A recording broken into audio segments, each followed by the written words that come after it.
Bonjour mes chers amis et bienvenue à ce nouveau numéro de Briser les rocs. Et je crois que nous sommes dans la suite de notre sujet sur Faisons l'homme. Nous avons parlé de Faisons l'homme parce que nous voulons comprendre réellement ce que c'est l'homme et nous sommes dit ensemble avec vous qu'il est absolument impossible de traiter des questions de l'homme, sa relation avec Dieu, si on ne comprend pas d'abord la constitution de l'homme. Il faudra qu'on comprenne la constitution. Pourquoi?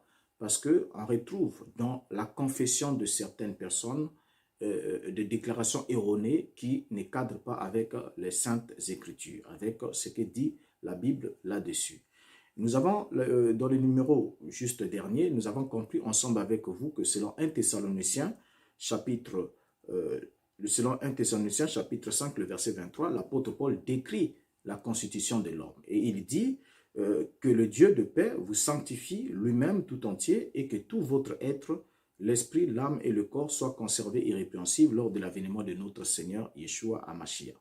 Or, ici, lorsque l'apôtre parle de l'être, la constitution de l'être humain, il évoque d'abord l'esprit. L'esprit vient en premier lieu, suivi de l'âme, et ensuite suivi du corps, qui vient en dernier lieu.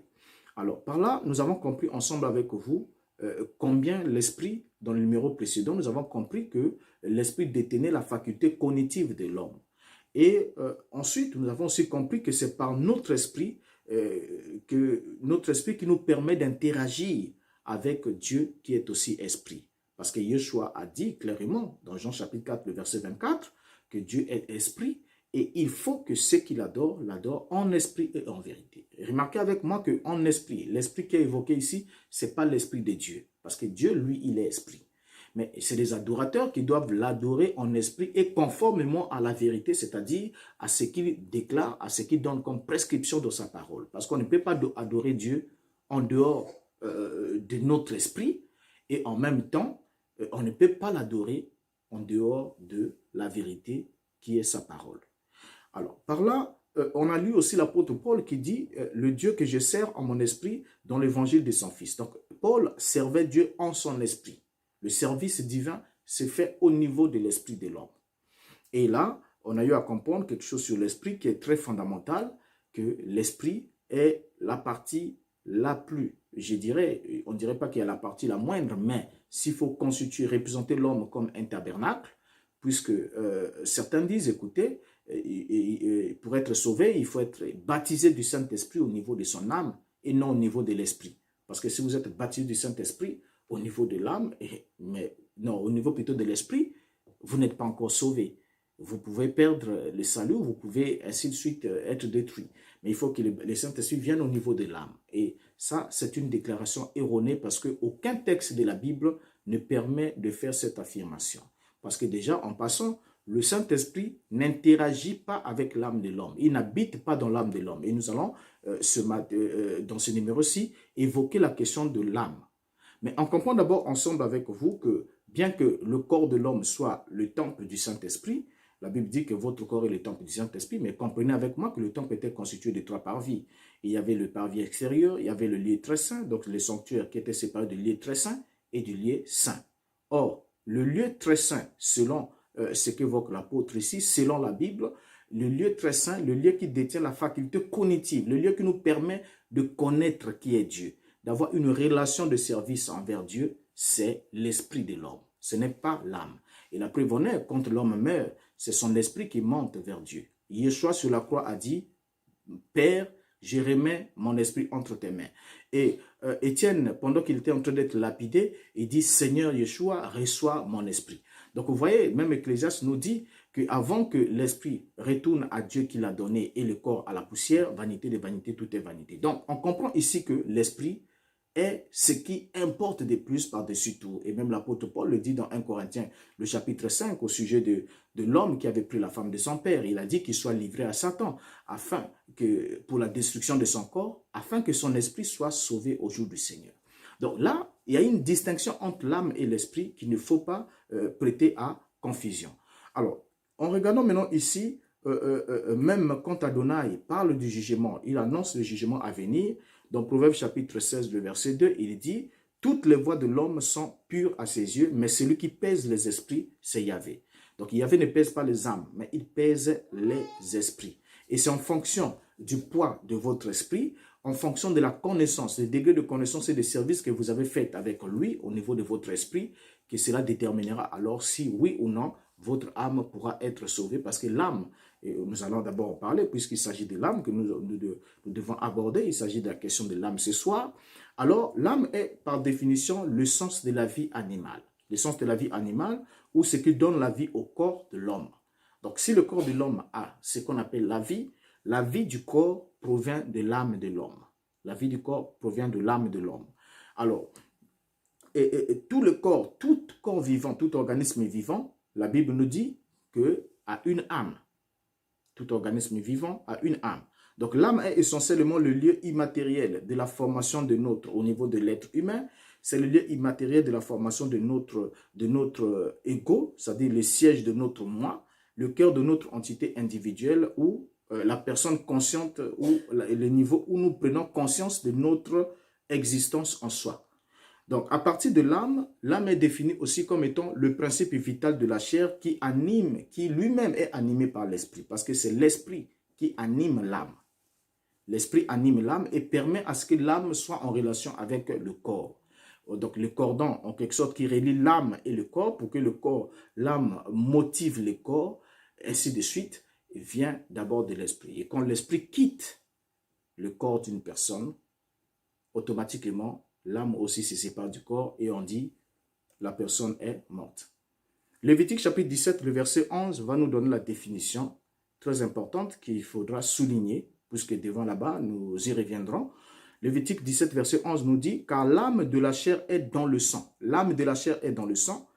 Je vous l'ai donné sur l'autel afin qu'il servît d'expiation pour vos âmes, car c'est par l'âme que le sang fait l'expiation. » Donc, s'il y avait des effusions de sang pour le pardon des péchés, c'est parce que l'âme de toute chair est dans le sang. Et comme la loi disait vie pour vie, et pour que le châtiment du péché, de la faute d'un Israélite soit réparé, il fallait qu'il y ait l'effusion de sang. Pourquoi? Parce que c'est son âme qui était menacée.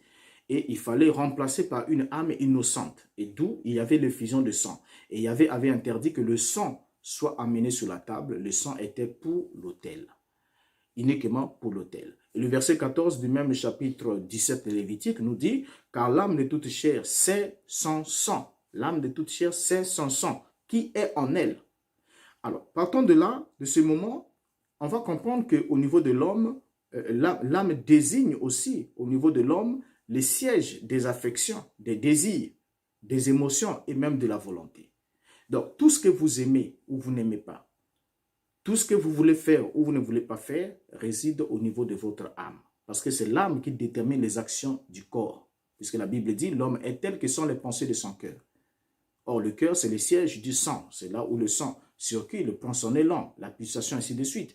Et c'est l'âme alors. L'âme devient alors, en ce moment-là, l'âme est le siège des affections, le siège des désirs, le siège des émotions et même de la volonté. Et notez avec moi que l'âme n'a aucune faculté cognitive. On est intelligent au niveau de notre esprit. On a la connaissance au niveau de notre esprit. C'est par l'esprit qu'on connaît toutes choses. C'est par l'esprit qu'on a notre relation avec Dieu. Et ça, nous l'avons démontré dans le numéro précédent. Alors, en regardant ici la conscience de l'homme, même le prophète Ésaïe va dire ceci. Ésaïe chapitre 26, le verset 9, il va dire « Mon âme te désire », s'adressant à Yahvé, il dit quoi? « Mon âme te désire pendant la nuit et mon esprit te cherche au-dedans de moi. » Donc, il ne dit pas que mon âme te cherche. Non, l'âme désire. Vous voyez? Mais c'est l'esprit qui cherche. Pourquoi? Parce que Dieu est esprit et l'esprit ne peut être qu'attiré par l'esprit.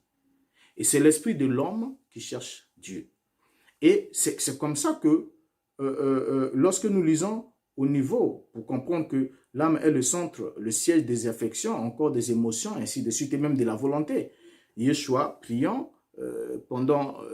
juste avant la croix, Matthieu chapitre 26, verset 38, il va dire, la Bible dit, il leur dit, alors mon âme est triste, jusqu'à la mort, restez ici éveillé avec moi. Mon âme est comment? Triste. Donc l'âme peut manifester des émotions, l'âme peut s'attrister. Et Jean chapitre 12, le verset 27, il dit, maintenant mon âme est troublée et que dirais-je, Père, délivre-moi de cette heure. Donc vous voyez, l'âme peut être troublée. Donc l'âme nous permet alors d'interagir avec nous-mêmes. Parce que l'esprit nous permet d'interagir avec Dieu, mais l'âme nous permet d'interagir avec nous-mêmes. Donc lorsqu'on est au niveau de notre esprit, nous pouvons contacter Dieu avec notre esprit. Parce qu'il est esprit, et c'est d'esprit à esprit que l'homme traite avec Dieu. Puisque les véritables adorateurs doivent adorer le Père en esprit. Donc en leur esprit à eux. Vous voyez? Alors, et en vérité. Alors, maintenant, l'âme ici nous permet d'interagir avec nous-mêmes, de prendre conscience de ce que nous sommes. Parce que nous sommes la manifestation de ce que nous sommes dans notre âme. Nos œuvres rendent témoignage de ce que nous sommes dans notre âme. Et à partir de ce moment, on comprend alors que c'est l'âme qui est menacée par la mort. C'est l'âme qui a besoin de sauver. Quand on parle du salut de l'âme, on parle du salut de l'âme, que l'âme soit sauvée, n'est-ce pas? Soit sauvée de la mort qui menace l'âme, ce n'est pas la mort du corps, mais c'est la seconde mort qui est le temps de feu. Puisque Yeshua dit dans Matthieu chapitre 10, le verset 28, « Ne craignez pas celui qui peut tuer le corps, mais qui ne peut pas tuer l'âme. Mais craignez plutôt celui qui peut faire périr et l'âme et le corps dans le feu de la géhenne. » Il commence par l'âme et le corps dans le feu de la géhenne. Donc ça veut dire que l'âme est périssable. Mais l'âme n'est pas périssable par la mort, mais l'âme sera détruite après le jugement, si et seulement si la relation avec Dieu n'a pas été rétablie. Et c'est pour cette raison qu'en revenant sur cette question, juste avant qu'on puisse terminer avec ce nouveau numéro, j'aimerais rappeler cet élément qui est très important, qu'il n'y ait pas de confusion, sur le lieu d'habitation de Dieu. Parce que l'Esprit de Dieu rend témoignage à notre esprit que nous sommes enfants de Dieu. L'Esprit de Dieu ne rend pas témoignage à notre âme. Or, l'âme est le centre des émotions, le centre de la volonté. Et tout ce que l'homme pose comme acte au niveau de sa chair provient de l'état de son âme. C'est l'état de son âme qui se manifeste au niveau de sa chair. Et cela contrôle alors le corps, permet à l'homme de poser des actes, ainsi de suite, parce que le centre là, et toutes ces choses viennent, la volonté, tout cela se trouve au niveau de l'âme. Mais le salut, la conviction, la compréhension, tout se passe au niveau de l'esprit de l'homme.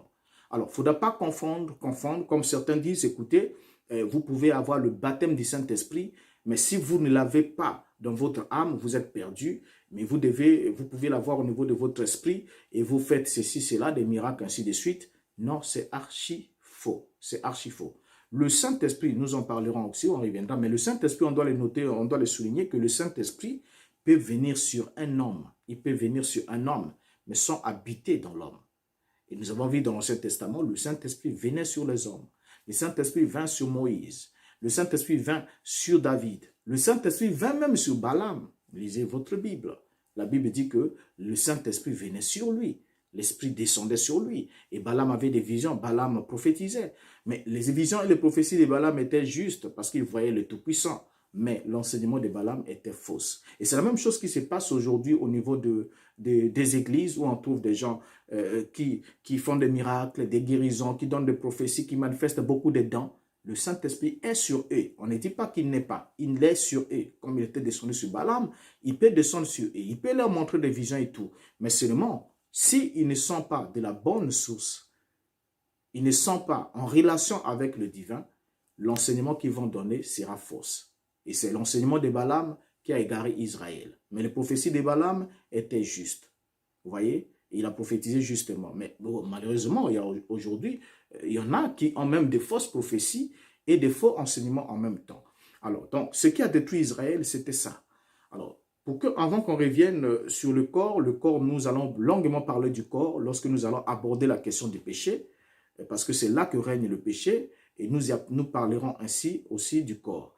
Donc, jusqu'à ce qu'on se retrouve au prochain numéro, je suis votre frère Renaud Boris Mbouta et je vous souhaite un agréable moment et vous remercie aussi du temps que vous avez pris de rester devant votre appareil, devant votre poste pour suivre cet extrait sur la constitution de l'homme. Donc, on comprend que l'homme est constitué d'un esprit qui est la chose la plus importante dans l'homme et ensuite suivi de l'âme et l'âme contrôle le corps. Et ensuite, il y a le corps physique qui nous permet d'interagir avec la société, d'interagir avec notre environnement naturel.